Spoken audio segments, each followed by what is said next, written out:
আমরা এখন গ্রামের দিকে যাচ্ছি। কোথায় গেছিলে বলো? ঝিনাই গেছিলাম নানার বাসায় দাওয়াত খেতে। এই যে আমাদের গ্রামের রাস্তা।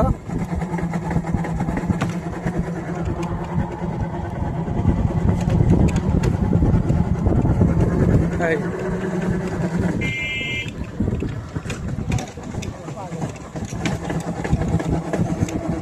বগুড়া থেকে দুপচাচিয়ার আগে বাবলাতলা স্ট্যান্ড, ওখান থেকে 1 কিলো রাস্তা